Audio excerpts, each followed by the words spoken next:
Hi, my name is Benedict. Today's video is going to be about making a sound that lifts, creates a feeling of lifting inside the mix. Now you may think that's a strange thing, or you may think that I'm going to make a rise or something that goes lip. No, not at all, not my thing. Within a mix we have to set a scene and tell a story. And sometimes we want that scene to have a sense of something that rises in it, and we want the story to feel like things rise. So I'm going to show you how we can do that, and in this case I'm going to be making a pad with trusty Thor. So I've instanced my Thor. Let's look at the envelope shape first, and that is it's going to be a pad, so it needs to be a bit flowing. Probably don't want an envelope shape, so we can just disregard that altogether, get rid of it. But because it needs to lift, we probably want some high frequencies. While initially we may think, well, high frequencies don't sound very nice, especially not in these things, they are still really important because they have to be up here for us to feel up here. I'm going to swap us across to the multi-oscillator. So 6 or 7 oscillators in a gang, smooth. Nice. That's nice, so let's do it again. This time I'll put it into random 2 and change your tuning slightly.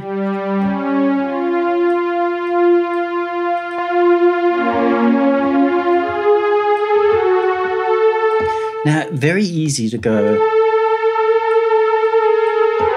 I'll tune them right out past a super saw because that'll be good. It actually starts to drag the sound down. So be very careful that your detune is not too wide. Oh, seems like we had a technical with me camera there for a moment. So that sounds nice. We can add a third element because we've got the option to, but we want to make sure that that third element is different from the others. So we can add, because this is tuned down, this is tuned up, we can add a central oscillator in the middle, which does, if we really want to, mean that we can spread our main oscillator tunings a bit further because our central one will hold them together. It'll pull them back to the center. But they're saws already, so let's have a look at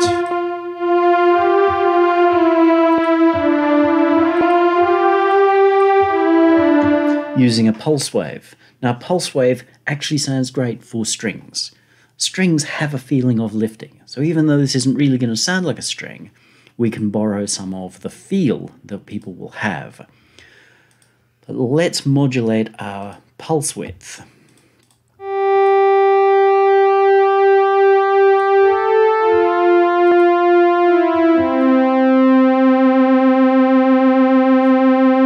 Let's go fairly fast. If it was on its own, this would be too fast. It's nice up here, but it starts to get monstery down below. But seeing it's part of a suite, even down low, it's working. That's giving us a lot of movement. So we've got those oscillators which are detuned against each other and inside each other, and now we've got this pulse width which is moving around. So we've got a lot of movement. That's good. All that is great.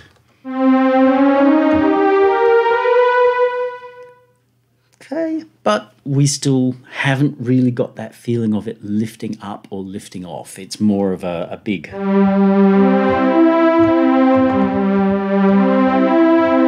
of sound. Nothing wrong with that. It's great. Let's look at what we're going to do. You'll notice that for now I've stayed away from delays and reverbs, and we're actually not going to touch a reverb because a reverb is a mix decision, not necessarily a sound design decision. That's not to say that it isn't part of your sound design, but if you go whacking on a big reverb now, it may not suit the actual mix. You'll force it into your mix, but it won't necessarily achieve the result that you want. So let's put a chorus on. Now these choruses, the quartet is nice, but it tends to be stupidly overdone with its defaults. Nice. I like the bucket brigade in this case. The fast Fourier grain I like for something that isn't going to be as obvious.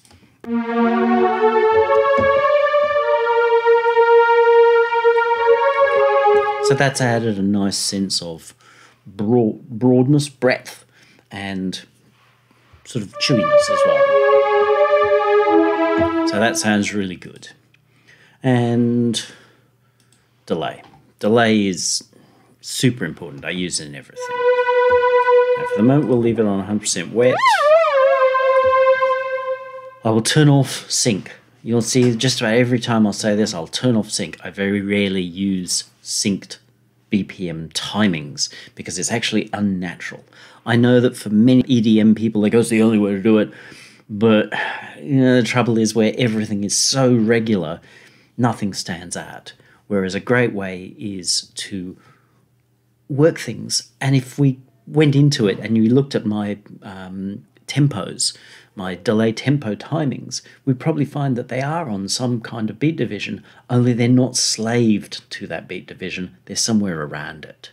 So if my beat division's here, my delay timing may be here or here, which makes it far more interesting. Just like a little ghost snare, before the snare will make that snare far more interesting than just kind of drumming. We're going to use diffusion here because we want to spread each of those echoes out.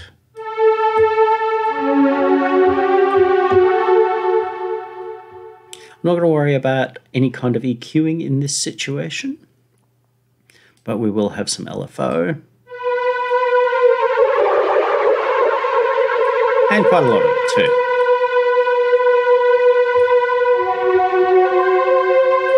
Not too much of the wobble, because if we put a lot of wobble in with diffusion, we just feel very unwell very quickly. Mix it.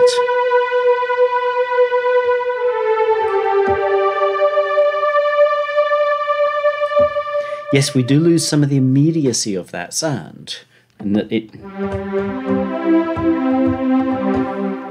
doesn't quite have the same punch. But remember, this is supposed to be a sound that lifts. Ethereal sound is what they would write on the captions in Netflix. So we've got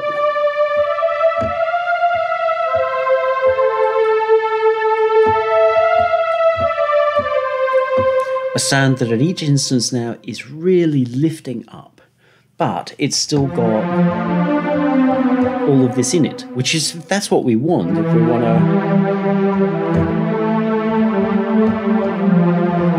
a kind of a cello line. We've got a really nice sound for that, but that's not our target. Our target is to have something that lifts. I think I'm done with my sound as such, so now it's on to the next things. Now that could work. In the mix, we can play ourselves a nice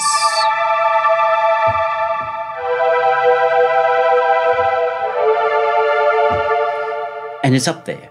But when we come to the mix, it's not actually going to lift as much as you think.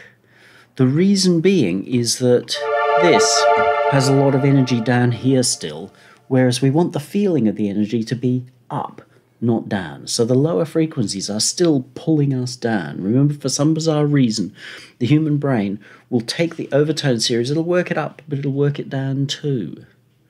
So whilst it's dominant, then it's going to be a little bit of an issue. Let's F2 my window in. So we can see this here. Where's most of the sound? Here. So this is called masking. What will happen is that we will go, oh, but it's masking all the really bright, shiny stuff I want, and do this. Now, apart from the fact that it's actually distorting for some reason, let's just pull this back here and let's pull this back here. That's better.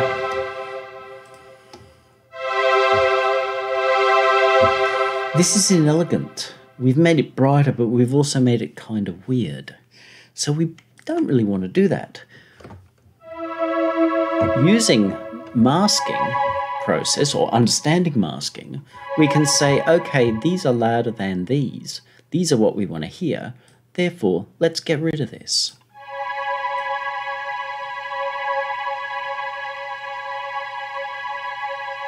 Here has straight away, that goes from kind of commanding to wispy. And that's exactly what we wanted, something that gives that feeling of lifting.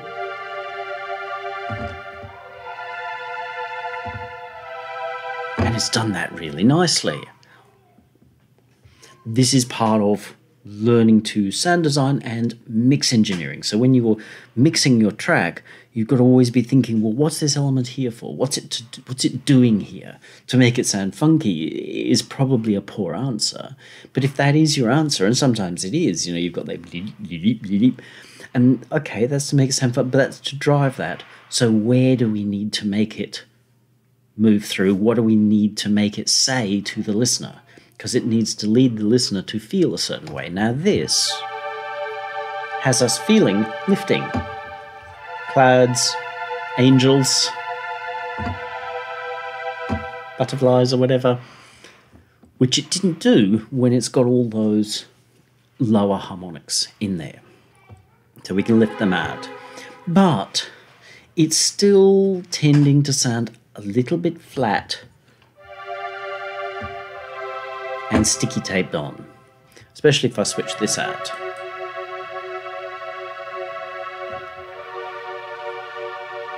Kind of flat. Switch that in and it starts to sparkle a little bit more, in which case we need to do more of that. So let's add one of the first things that people will do, and we're going to hit this a bit harder than I would do, but people will do this, is this guy, which we need to turn down because it just adds far too much level.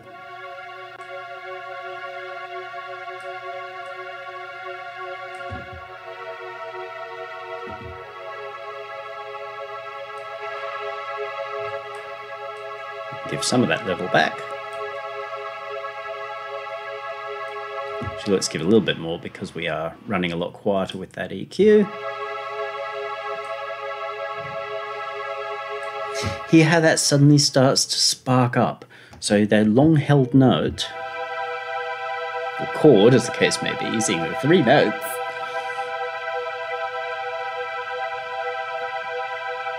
it's constantly moving. And speaking of moving, my camera stopped. So what we've done here is not so much the compression. A little bit of compression can be nice, and we'll talk about that in a moment, but we've added that little bit of saturation. Pulverizer can get quite nasty quite fast, but we've added that little bit of saturation, which adds a constant moving sort of sparkle into the sound. Which means that we can sit on that sound for a lot longer.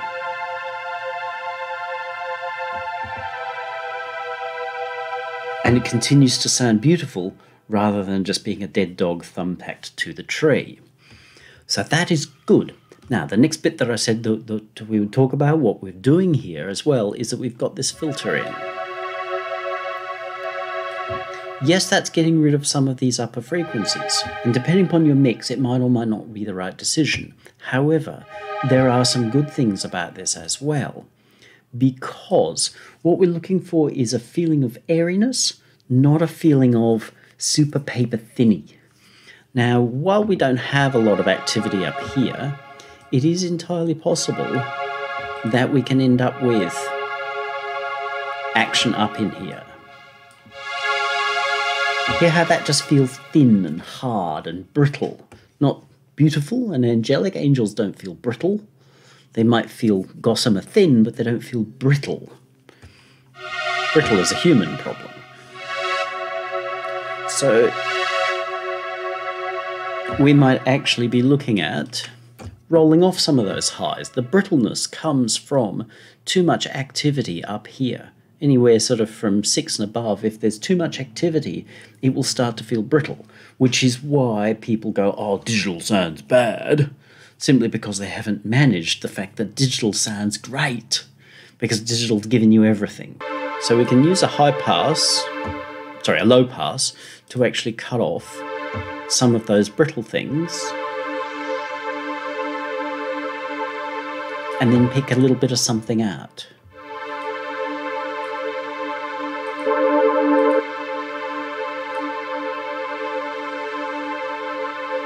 And we don't want to do a lot, because as soon as we can really hear it, it starts to get really notchy. And if that's what you want to achieve, great, but then it sounds notchy, it doesn't sound angelic and delicate. So we can get a brighter feel by actually removing some of the highs, because we hear better in this range here, in the sort of 2 to 6 arena, than we do up here. These actually make us uncomfortable. So better to roll them off, which is part of what we're doing with this filter here. Here, however, when I turn this filter on, which is a low pass filter at 11, it actually sounds nicer. And as we raise the peak, it sounds nicer because it's essentially doing this. So what I've shown you is being done already by this filter.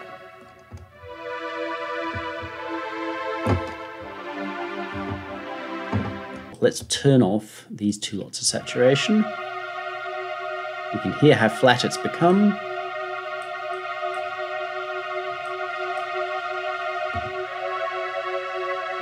Notice with 1 lot of saturation,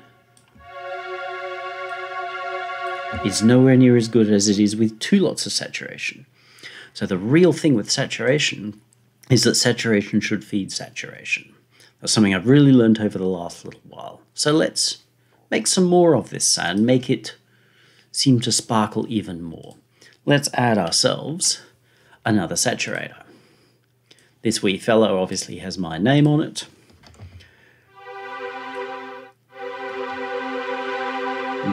Furry.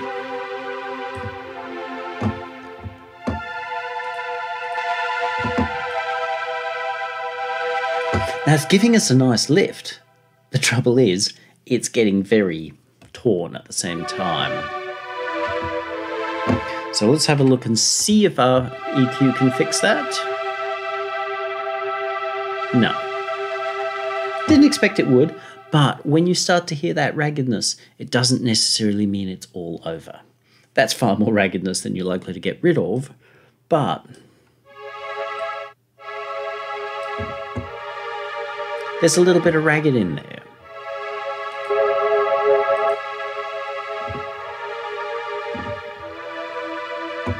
Maybe a little too much. The gainer style in here, it's great in some ways, but for this it's a little not so great.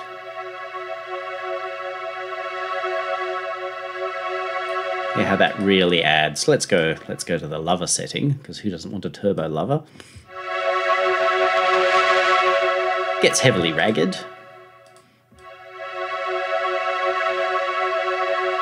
But we can go a fair way. That may be a bit more ragged than it should be, because again I can't hear too well in these.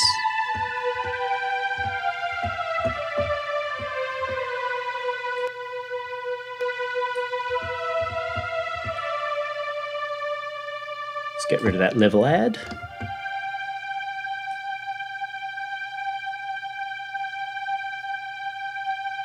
So here, as that comes in, the whole thing seems to just lift. It's like, ooh.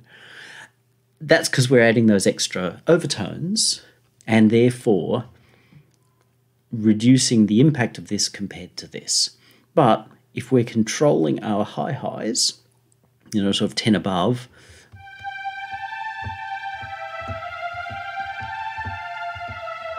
we get this really lovely high sounding thing, even though when you look, our energy isn't really that high. We can go down to C2 and it still seems quite bright and high, breezy, airy. But a lot of the breezy, airy comes from these.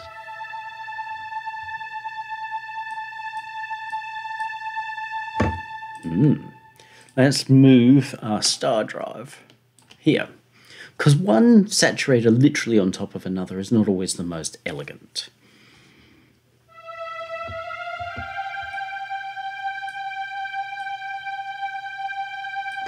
So now what our star drive is doing is being fed into our chorus. Therefore, it's being chorused.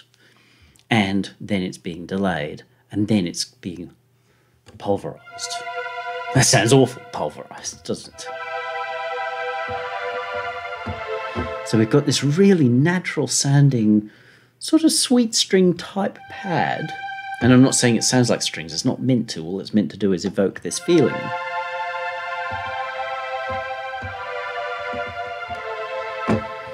And a lot of it comes down to a reasonably created patch, but the movement that we're adding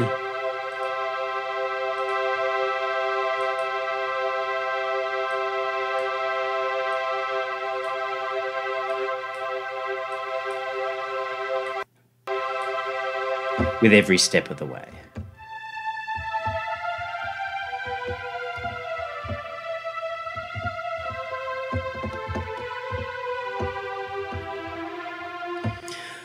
Now, in reality, in a mix, this drive, these little drives, these little bits of saturation would maybe go to a bus, but I tend personally not to have a string bus, but I don't have that many instruments. But if it was a bigger mix, like something like say the naked head stuff that I do, that is quite commonly, well, the small one is 68 tracks, then this would be going to a submix, which was probably melodies. It might be strings, but it would be melodies. And at that point, that bus would have most likely another little bit of saturation on it, and then to here. So what happens is the way that that saturation will affect this sound and the other sounds that are in that bus together will make it even more interesting, because it becomes less linear, less same. And then, of course, when it goes into the whole mix bus, we've got all our instruments together with that happening on top of it. We're going to get a really nice sparkle. If we then go into like adding some tape saturation with Scream 4 or something like that, we're going to get a lot of sparkle on the whole mix, which is going to feel really deep. And we will feel like these sounds not are separate from each other, because they'll feel very together, but they will feel like each of them lives in their right place, which helps tell the listener that's what this piece is doing. This is the story. This is the scene we've set and the story that we're telling, because